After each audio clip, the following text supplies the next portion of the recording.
Hi, everybody. Welcome back. We hope you've been enjoying today's sessions. It's kind of hard to believe, but this is actually the final panel session of the ACTech Summit. We will have one final session following this one, but that's an interactive wrap-up with Ron Berg and myself, and we're going to talk with you about your top takeaways from the Tech Summit.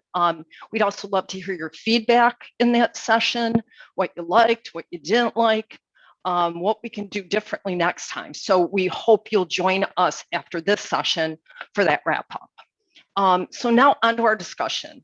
We have a great panel of experts from several areas of our industry who will be discussing some of the concerns and challenges that surround system credentials and best practices that can be implemented with those. So for those of you who might not have been able to join our prior sessions, I'm Ginny Winkworth. I'm the program manager for ACT. And I'll just remind everyone that all attendees are muted, but we do welcome your questions. So please feel free to use the Q&A button at the bottom of your screen and submit those questions. We've set aside some time at the end of the panel discussion to answer those. And if you hang on at the end, panelists will be glad to answer the questions then, anything you've input during the session or anything at that point when everybody's talking. So without further delay, I'm going to turn this over to ACT's Executive Director, Ron Berg, and he's going to get everything started. Thanks, Ginny, and hi, everyone. I'm excited to wrap up the sessions portion of our ACTech Summit with this discussion on an industry code of ethics. And there's definitely a place for this discussion, and I really don't know of any other event or session that's approached the depth of this topic as we're going to. I'm particularly thankful to have as our moderator Frank Sentner, the sole proprietor of Sentwood Consulting and a key leader in more other industry businesses and initiatives, and I can mention, and certainly more than we have time to cover here. So with that said, I'm going to keep it short and turn it over to Frank Sentner to moderate this excellent panel. Frank, thank you for driving this conversation, and it's all yours. Thank you, Ron. It's my great pleasure to be here, and that was certainly the nicest way that anybody's ever told me how old I am.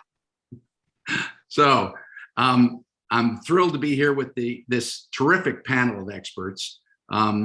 First, we have Paul Hawkins, who's the president and CEO of HawkSoft, Inc., one of the premier agency management system vendors on the market. Next, Kiki Johnson, co-founder of the Insurance Agent Mobile Service Platform, a platform specifically geared towards digital engagement for policyholders with their industry partners. And Joe Clabaugh, service manager at the Cincinnati Insurance Company, one of those special partners that enables the insurance industry to function. So welcome, everyone. And let's give them each a chance to say a little bit about themselves. Paul, could you start? You bet. Hello, everybody. I am Paul Hawkins, co-founder and CEO of HawkSoft Agency Management Systems. We've now been in business now. We just celebrated our 25th anniversary last year. And I just want to say how fortunate I am to be in this industry. You know, we always say once you spend 3 years in this industry, you'll never get out. You'll never be able to leave.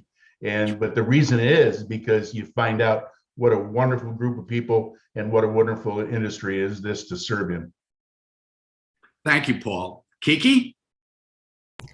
Hi, I'm Kiki Johnson, a co-founder of the Insurance Agent mobile app, and we've been in the industry since about 2013. And our goal has been, from the policyholder perspective, to help them tie together their experiences with both their agency and the carriers and make a smoother more engaging three-way connection point with the data, with the interactions across the board.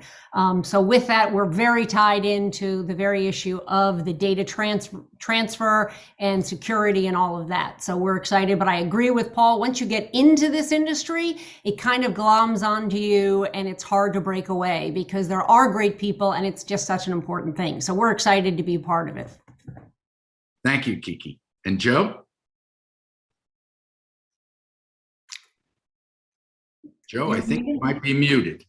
I am a rookie move. Thank you. I'm Joe Clabaugh with the Cincinnati Insurance Company. I've been with us for 33 years now. I manage our IT help desks, our agency technology services team. I coordinate our agency technology council, and am very active in the industry and really happy to be here and participating today. Great. Thank you, Joe, Kiki, and Paul. So we're really all here to talk about how best to serve the policyholder.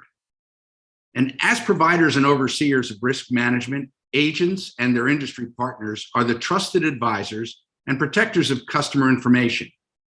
And it needs to be careful. They need to be careful about what gets shared and that what gets shared is protected. So let's start by talking about the baseline of data security, which is login and password credentials. These are the agent's passports to sell and service via their management systems, mobile apps, and carrier agent portals. We all, to some degree, understand the tendency to share IDs among agency personnel, but there are clear risks inherent with this. Panelists, can you talk about some of the appropriate circumstances under which agencies' carrier website user credentials might be used? And I think I'll start with Joe, since he's an insurance carrier representative. Thank you, Frank. Yes, we have some definite opinions in this space. I think that about the only time we share passwords, and I'm going to use share kind of lightly here, is in the real-time space. Within the vendor systems, passwords can be stored and saved and can be used in real-time transactions. As far as a true shared ID and password, where you have 5 users, 6 users, whatever the number is, all using the same user ID and password, that is not something that we advocate nor promote. Actually, we discourage it. It can create many problems within proprietary systems behind portals, depending on how systems are built. Shared IDs can be tied to client files. Let's say that happens if 2 users are logged in, 2 agency customers, I'll say, are logged into a system using the same user ID and password, working on 2 different clients. That data could be mixed. The client data could be mixed, causing all sorts of problems. You also run into deprovisioning problems, or issues could run into those when someone leaves the agency. If that user ID and password is shared amongst an entire department, when someone leaves, you need to make sure that user ID and password is changed to preserve the integrity and security, as you don't want that person leaving, going to a competitor, and being able to log in and see data. We take this stance as an important stance. Nobody wants a breach.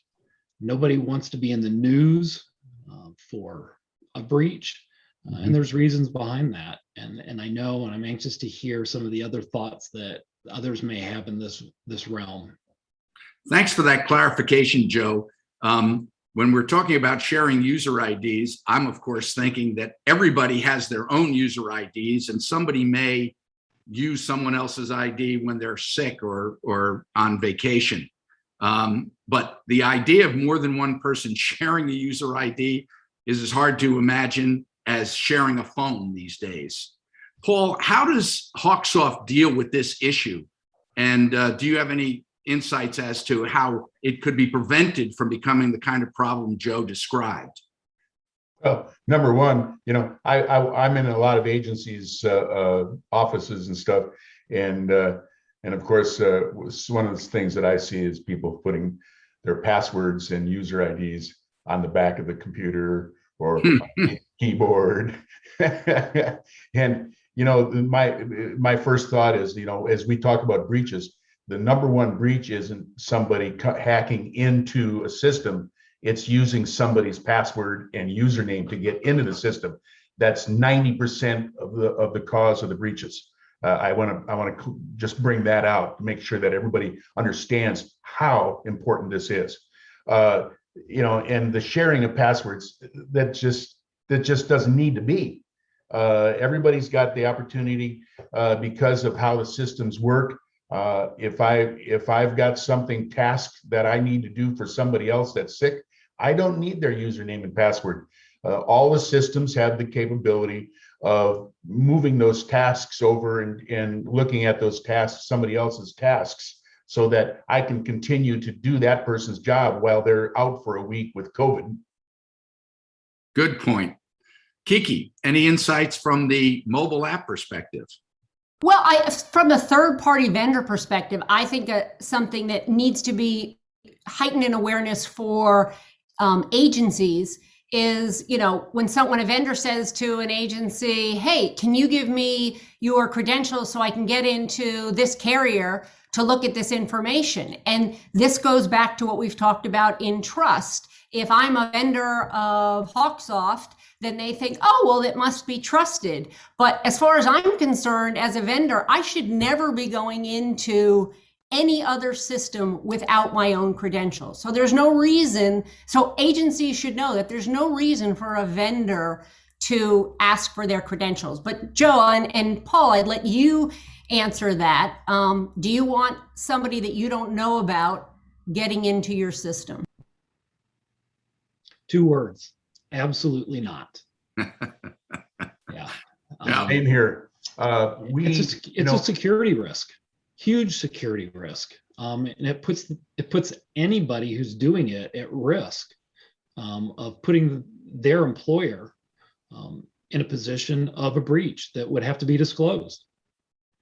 And that's, I think, what so many agencies don't understand is like, well, it's secure when I go in there, so it must be secure if you go in there. What they don't realize is if I go in there as a non-authorized user and do something or scrape something or grab something, then I've created a breach under their login, which is what creates the massive amount of problems. And it really goes, it's not about trust. It's like, I'm a great person, but that's not the right way to do it. And I think there are too many agencies that are too trusting or just, I don't want to know about that. I don't want to get into that. So I think it's imperative upon all of us in the community to really stress, there's a way to get around that, and it's with your own IDs. Right. And that really, provides a good segue to the next topic we want to discuss, which is sharing of agency IDs and passwords. So agency IDs and passwords, Paul, with third-party technology providers to allow them to further develop their capabilities. While agencies sharing of their credentials with vendors could accelerate the availability of functions that agencies want and need, the increased potential for data breaches and the associated liability for agencies is extremely grave. For these reasons, carrier and management systems have significant concerns with this approach. And what do agents need to hear about this and why it's such a critical area? Paul? Well, number one, Joe understands this and I understand this because we are the keepers of this very, very important information. We're the main keepers of this, are the agency management systems and the carriers. The agency is also the keeper of this information. And we have to protect this information with everything that we can. When we sign up a vendor like Kiki's application, we require them to, we set them up with all of their own needs, all of their own system credentials and everything they need to get in. There's no reason for any of our vendors to ever ask for something. Now, we actually saw this when we had a vendor that was trying to get to be a vendor for HawkSoft, and they were trying to get this. So they were asking agencies for that so they could get in. And we stomped on those people. I mean, we said, no, you are not going to do that. When you get signed up with us, if you'll ever get signed up with us again, and I'm doubtful of that, then you'll get those credentials and you'll be able to do that. But we have to trust you before we give you that ability. That's great. Thank you. Joe, what's your feeling about this? I go down the same lines with Paul.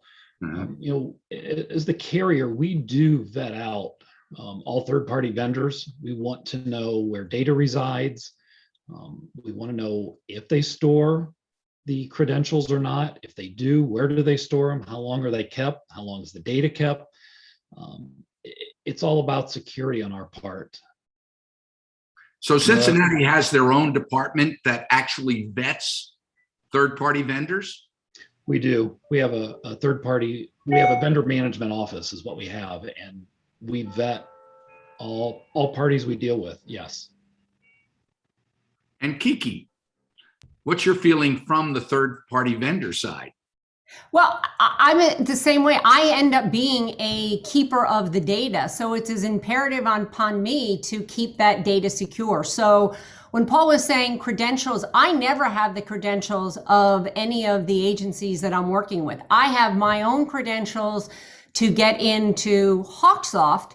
But when they log in, it's a secure authorization token that allows them to go back and forth. So I never see their logins, the full logins with HawkSoft or any other carrier or agency management system that we work with. And even in our own product, I don't know the usernames and passwords for them. And I don't want to know them or store them for any of my users because that's a liability on my part if I'm storing those. I can override them if they get out and change it, but that doesn't give me any access into it. And that's the same.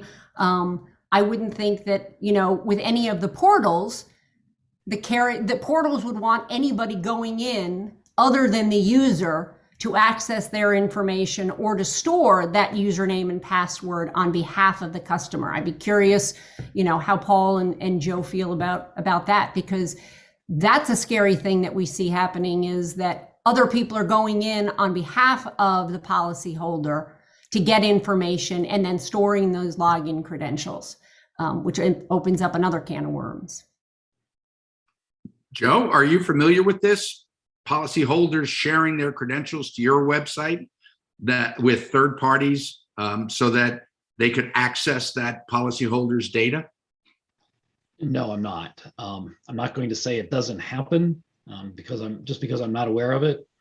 But policyholders is a whole other arena on top of the agents. And while our agents are somewhat a controlled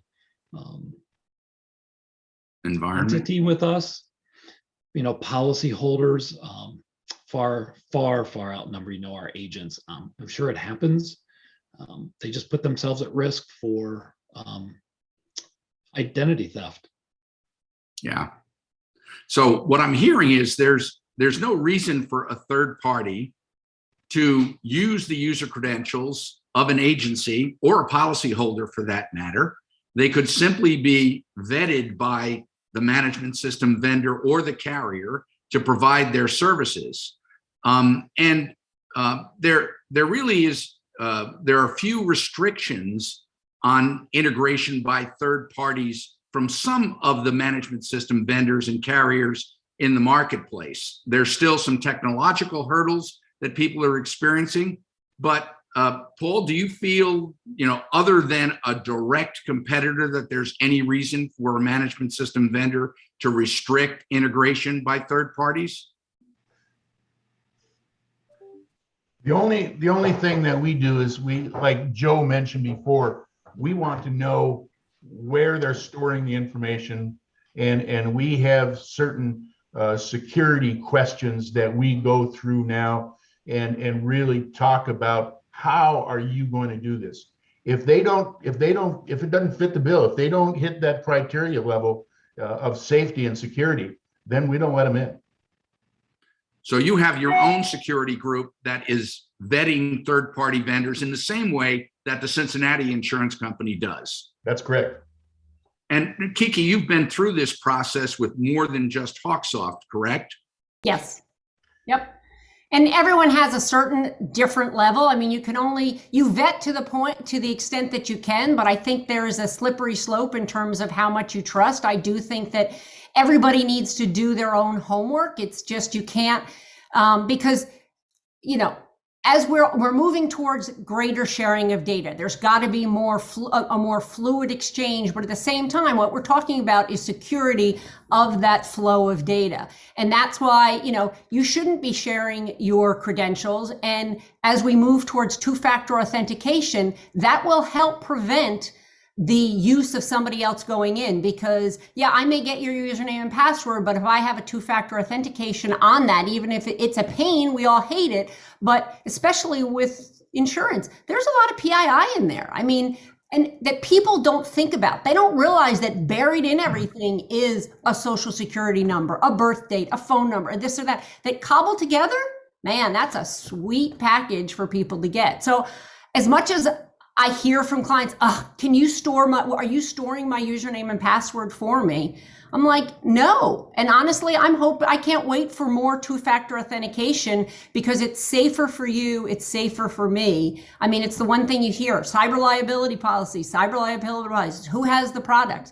There's a reason for that. And we can't keep pushing it off to, the carrier is responsible for that security check, or the AMS system is responsible for that security check.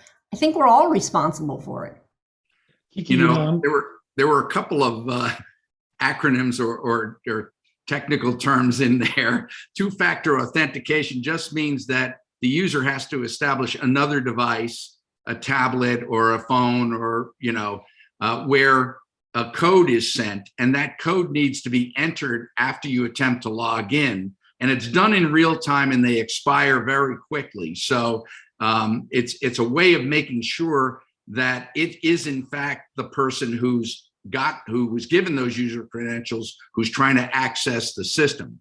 And the other acronym was PII, which is personally identifiable information, and that's things, as Kiki said, like social security number, birth date, and address, and so forth.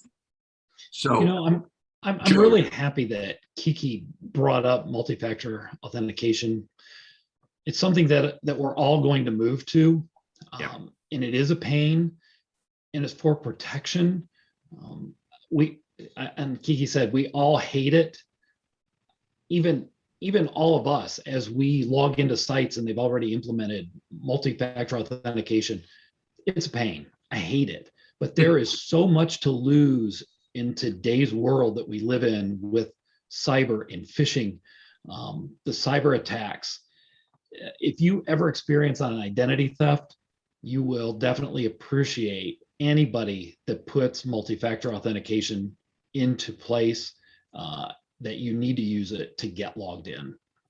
Yeah, I have it on all my personal financial accounts. And I have to tell you, not to turn this into an Apple commercial, but when I get texted on my iPhone, it allows me to go right to the website, and it automatically puts in for me that code. So I don't even have to type it.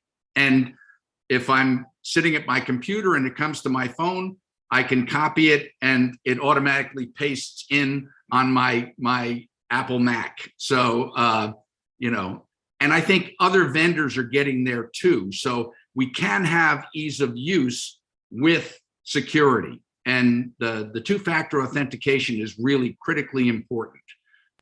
It does not eliminate the need for both agency personnel and policyholders to treat their user credentials carefully. And as Paul mentioned, social engineering through phishing and other types of mechanisms is the #1 way in which hackers manage to get access to a system. So this is a really critical issue, and I think agents and their customers need to be aware of this, and I'm glad that we're having this discussion.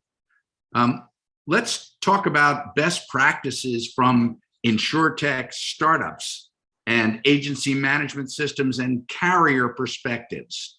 So what's incumbent upon a tech provider or an AMS provider or a carrier in vetting those partnerships? What kinds of things do you look for when you're determining whether or not these insurtech startups or the other third parties, are appropriate partners to share data with? Kiki, do you want to start with that? Yeah, I mean, I'll start. We're from the, we're a forward-facing, policyholder-facing product with information that goes back to the agency. But so we have two-factor authentication already for registering for the app. So clients have to verify who they are. They can't just create an email and a password and they get in. They then have to verify that that is their password in order to get in. And then we've built into the app to help bridge some of the openings that are there, where documents are being sent via email that nobody knows if they're secure. Most cases, they're probably not encrypted. So, by sending it securely through an app to a dashboard, you're staying server to server. So we're trying to do those best practices. And we look for, when we're looking at partners, like working with Paul or any of the other AMS systems or some of the carriers, when we're working with them, is what is your authorization? How does everybody can do it slightly differently, whether it's a token or whether it's a different bridge, but we look for that. And if we don't see it, we don't go, oh yay, it's not there. We say, hey, have you thought this through? Because it's new. I mean, the insurance industry is late to the party and they're not as aware of how it's structured, how it's done. And everybody's kind of cobbling their way through it, not cobbling, but they're working their way through it. And so it's incumbent upon the vendors to point out and say, hey, you may have an opening there that you really should look at. And I expect them to come back to me and say the same thing. That's going to make our industry as a whole stronger and allow us to grow and be competitive. Because the more we get digitally in line with the other players, the more it's going to be seamless for a policyholder to see how we all work. Thank you, Kiki. Paul, in addition to the technology assessment that we've already sort of discussed, are there contractual protections here between HawkSoft and their agents and between HawkSoft and the third-party vendors that you have vetted that address the issue of data security? Yes, I mean, we set down some pretty stringent requirements of what, again, along those vetting those questions and stuff, but contractually we say, hey, these things have to be done according to our plan, and then on an annual basis, then we go back and say, okay, now how are you guys doing on this? Are you still doing this? Because it's one thing to do it at the startup, and then later on you have to do it again. And one of the other things that we're actually looking at doing possibly is actually requiring pen testing, penetration testing and things like that. That's another real hack problem for data, because we've got countries that have departments that their job is to hack something in the financial institutions in the United States. They're trying to bring us down, and we have to do everything that we can to stop that. Just hearkening back to the question of user credentials, is there any wording in your contracts with agencies that prohibits their sharing of those user credentials with third parties? I don't know. It's been a long time since I've looked at it. I suspect there is, but I'll have to. That's a good question. I think I'm going to have to take another look at that and see. Be quite frank with you, I don't know that I do have that. How about you, Joe? When Frank talks about countries that hire folks to try to hack in, that's their jobs. Part of what we do through the vetting out process, where are your servers located? Are they offshore? Are they onshore? If they're offshore, where are they? Are they in an acceptable country, or a country that we raise an eyebrow at? Paul also, I believe Paul mentioned penetration testing. That's something that's very important. I think any company should probably look at having pen tests done. It will show you, it will vet out for you if you have any weaknesses, where your vulnerabilities lie, where do you need to shore things up. I agree, Joe. And one of the things that, as that B word, breach, they're going to happen, because we've got so many people trying to do this that it's going to happen. But if we think about keeping ourselves out of trouble, then we need to do everything a reasonable person could do. That's kind of a legal way of looking at things. If you've done everything that a reasonable person could do, then you're okay. And that the number of items that you need to do as a reasonable person is starting to go up because of the technology. And it's a moving target, but we have to be. That's why we have people that's what they study. That's what they do. We have a security officer. That's his job, to keep up on all these things and to say, hey, what is the things going on right now that we need to look at, either for the future or right now, and so that we can say that, hey, we've done everything reasonably possible to stop this. Well, and if I can, as we talk about passwords and storing them, I think something to think about for all the agencies. Do your vendors have, do your management system partners, do your other carrier partners, do you have password guidelines, X number of characters, alphanumeric, caps, special characters? How stringent are they? And not to use words that can be searched quickly, using a dictionary. Summer 2021. I'll bet you there's a bunch of those out there in the world today. Right behind 1, 2, 3, 4. Or password. Or password. Or password. Yeah, there's a lot that can be done, and storing them. I guarantee you there are passwords written down on a sheet of paper tacked on someone's wall with a user ID. There are passwords under keyboards. There's a password taped to a computer. We have to look at all of that in keeping safe. We live in a different time now than we did, 20, 30 years ago. There's a lot of bad people out there trying to steal data. And we do our darndest to try to prevent that.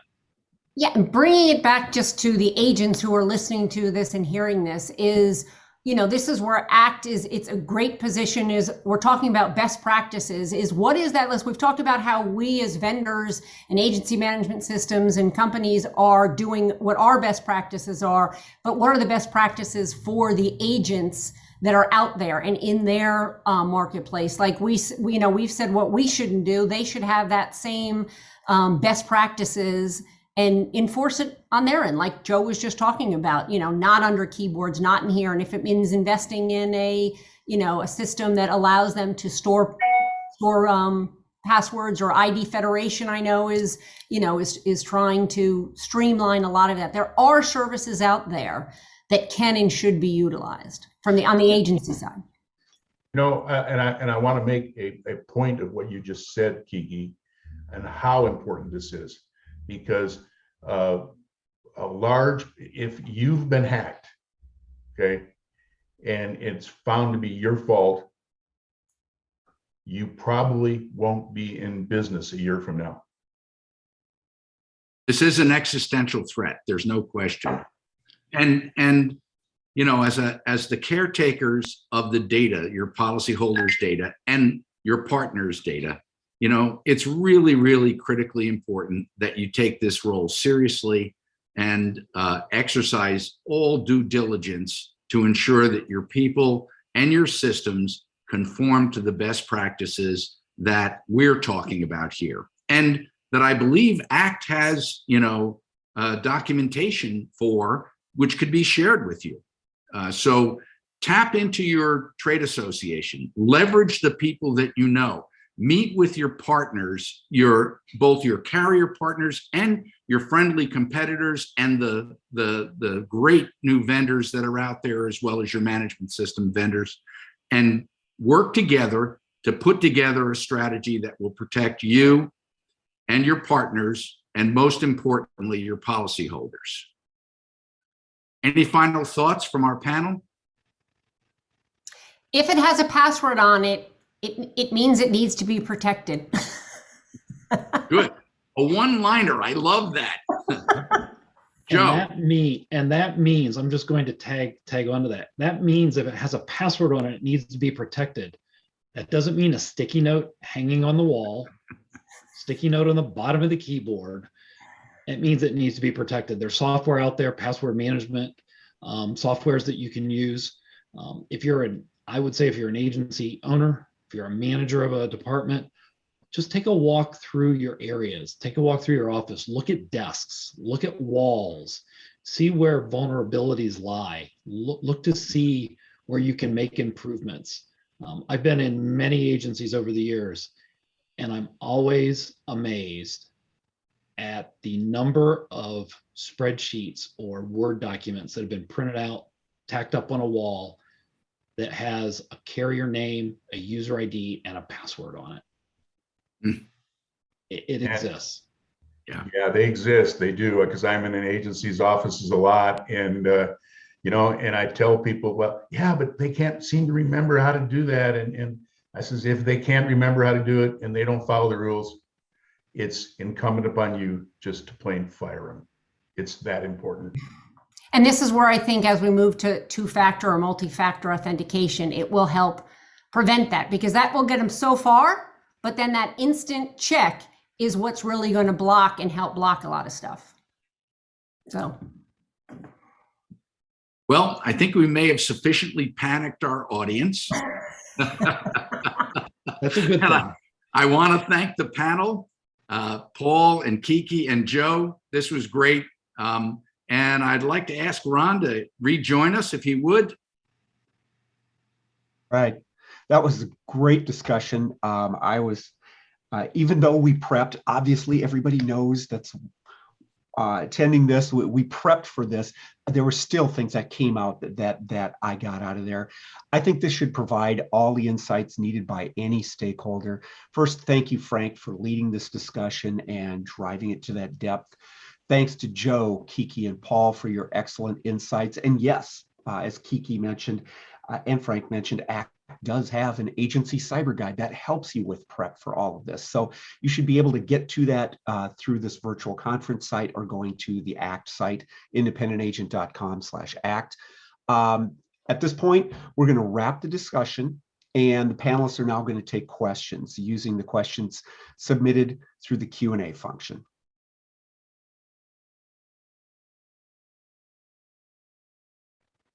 All right. I am going to take over again from Frank. Frank, again, great job leading the discussion. Thank you very much. Thank you.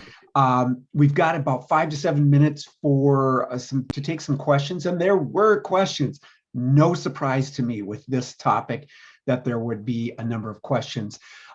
There's a few around 2FA, two-factor authentication, /MFA, multi-factor authentication, with it being more and more regulated, required by New York DFS, NAIC, and the partnership requirements created by that, from carriers on down to the vendors to the agents.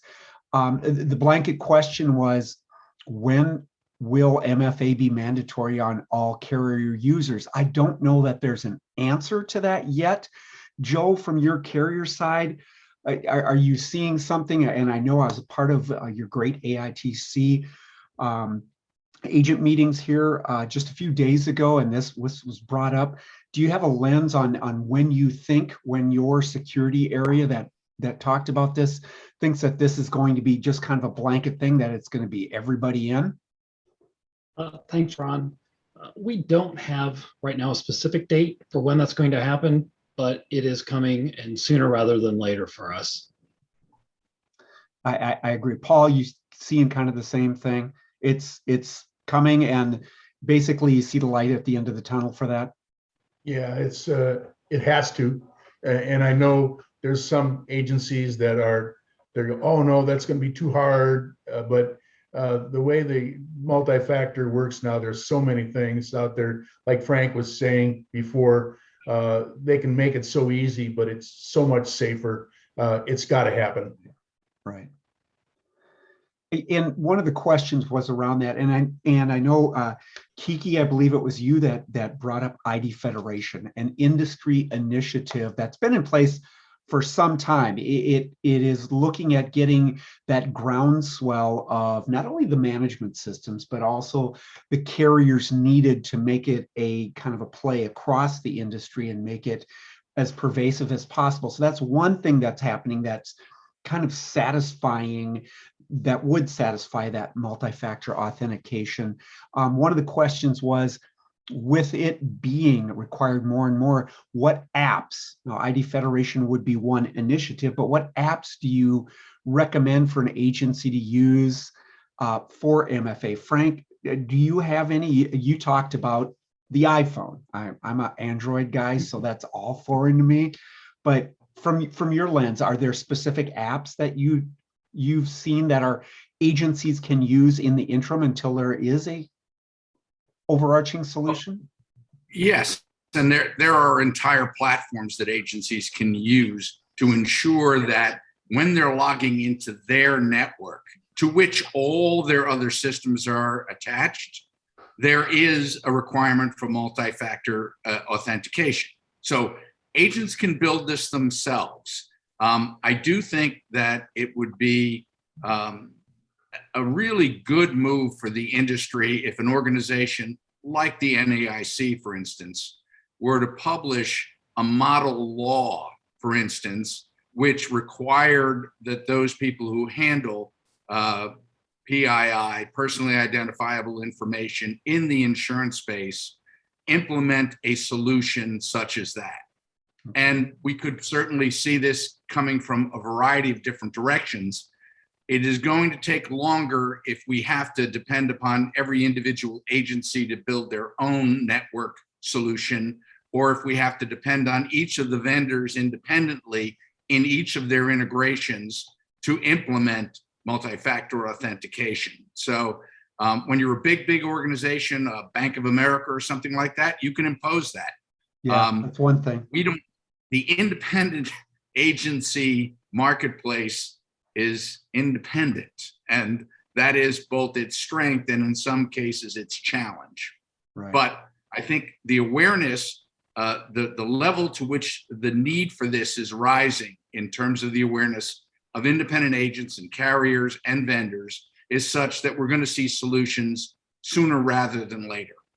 Agree. And I think if we can standardize those, like as a vendor on the outside, we use just the Google Authenticator. I mean, there are authenticator programs that, if you have Slack, any agencies that using Slack, they already click a button and you've got two-factor authentication. If you use Stripe, I mean, there is that universal application already out there. And that's what the IA channel needs to start thinking about, is standardizing it. So we're not all doing 100 different things, that there are good, valid, established programs and ways to authenticate that already exist. We don't need to keep reinventing it.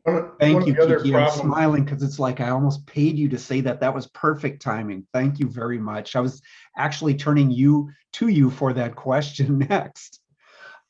One of the things I want to make sure that we talk about, we were talking about the sharing of IDs and the vetting of IDs and things like that. We got a question regarding virtual assistants, VAs. What happens around virtual assistants working from other countries, but connecting through a secured pipeline like a VPN? Their blanket statement is that nobody's really assessing the security and breaches on these cases, which I don't know is 100% true, but it sounds reasonable. Their rationale is the US doesn't have jurisdiction on those countries. Carriers may not know it's happening. So if you take into account the two biggest virtual assistant agencies, they're talking about hundreds of CSRs there. How do you account for the access from those? And I don't know if it's a fair question to any of you. Does anybody want to jump on that one?